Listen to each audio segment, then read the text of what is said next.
Thank you, Mr. Chairman. I move to strike the last word.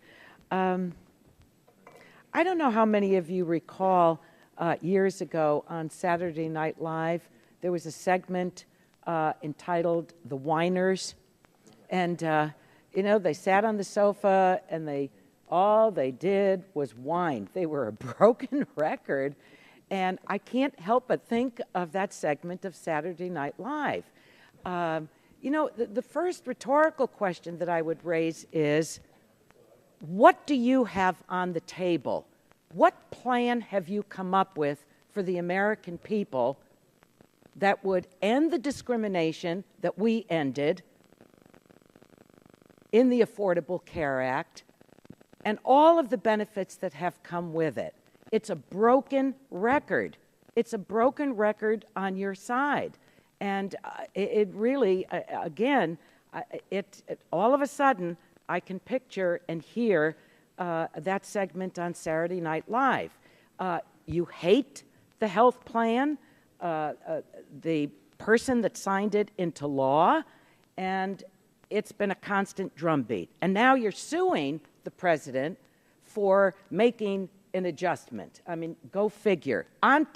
With taxpayer dollars, I might add. All of those that beat their chest about being fiscally responsible. Now, I think that these benefits that come in the package as a result of reforming the insurance industry, people care a great deal about that. People getting sick and then being dropped, you think that that's a good policy? Why don't you write a policy like that into law? See how many people would stand next to you on that. There's a portion of the ACA that I learned about years ago introducing legislation in the mid-90s, and I learned this from the disabilities community. They would reach the cap, the ceiling, the limit on their health plan. And then, guess what? Go fishing. You have nothing because you've reached that ceiling. And reintroduced that legislation, one Congress after another, and then it finally made its way into the ACA. These are things that people care about. They didn't have choice before because they were discriminated against. So where is your plan? It's either your plan is no plan. Your plan is whining. Your plan is suing the president and using taxpayer dollars. Now, come on. We're passing some good legislation out of the committee today, and this committee is just too important to be taking up what the whiners did on Saturday Night Live years ago. So this is, if we want to talk about a lousy plan, this one is the one that's before us. I'm sorry to say that, but it is. And it's unfair to the American people. And you pull a veil over it and do a dance and say, this is attractive. Come on down. Except any reform that we passed to protect the American people against what the insurance companies were doing is stripped out of it all over again. So what year and what century do you want to go back to? America is all about moving forward, not looking in the rearview mirror and thinking you see the past. What you have on the table here is part of the past. You want to stick with that, stick with it. But I don't think the American people are with you on this at all. I really don't.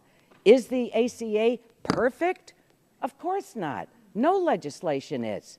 Why? Because it's the product of human beings. We are all less than perfect. But when you start talking about how they were discriminated against by the insurance companies, I want to tell you that I don't believe that in any of your districts that your constituents are saying, bring it on. We love having a choice to be discriminated against. I mean, I just don't fall for that. So I think we should just get this thing off the table. And I don't know why that you think this is a good idea.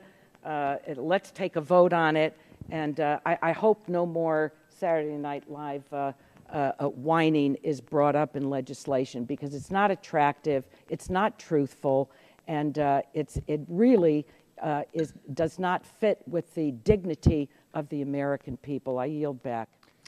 Thank you for allowing me this. I am struck at the smirks when Ms. Eshoo speaks of whiners. The smirks of people who clearly are insensitive to the burden this law has placed upon many Americans.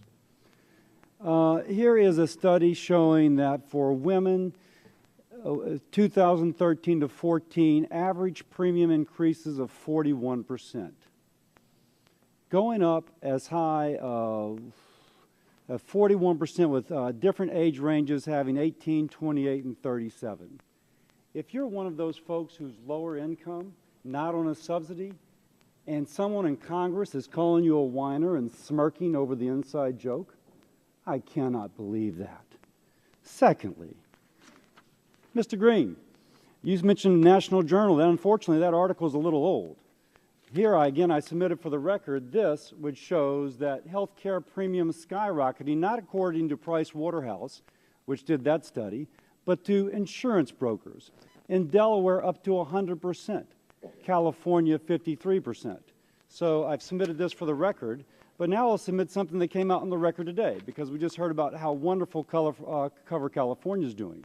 In 2014, consumers purchasing individual policies, granted it's individual, pay between 22 and 88% more for health insurance than they did last year.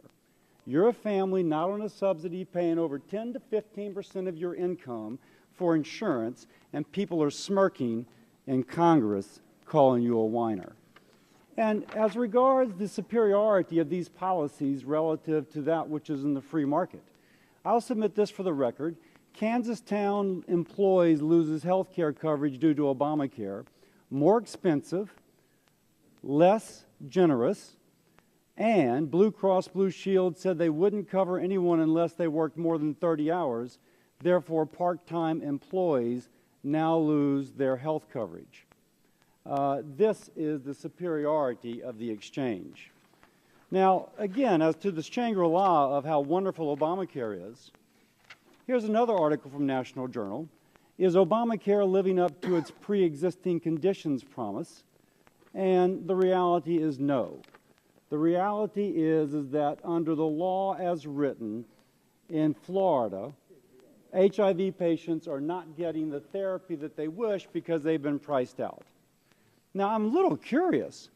Mr. Pallone thinks it's quite all right for the president by executive order to override statute and delay implementation, but when we attempt by statute to do the same thing the president does by executive order, it becomes unfortunately untenable. I wish you had entered your amendment protecting the prerogative of Congress, Mr. Griffith. I also would have voted for it. Now, I can understand why folks on the other side of the aisle are defensive. In 2009, I wasn't on the committee then, but here's something for the record. 32 Democrats voted to kill a GOP amendment that explicitly allowed people to keep their current health care plans. Explicitly allowed. It was voted against. I guess we don't care about whiners. And lastly, for the effect upon the on the job market. As it turns out, there's 10,000 more jobs, but there's not 10,000 more people working, 10 million more people more working. I've been looking at this, and the low-income worker has, and it's statistical, I can provide it for you, has had her hours decrease from 40 to 30 and is having to take second jobs. There's 10 million more jobs, but not 10 million more workers, and that has disproportionately affected the lowest quintile of workers. I can provide all that documentation.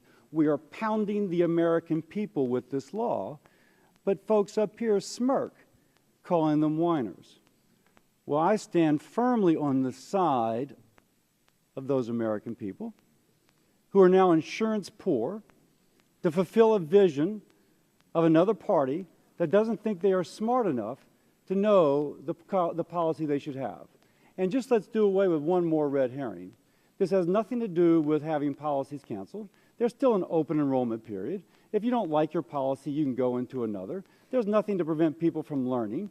But if they're 55 years old, they may choose not to buy obstetrical benefits. And if they have 18-year-old children, they may choose not to have pediatric dentistry, which they are now being forced to pay for. Now, again, I stand with the whiners. I stand against those who smirk about them. I yield back.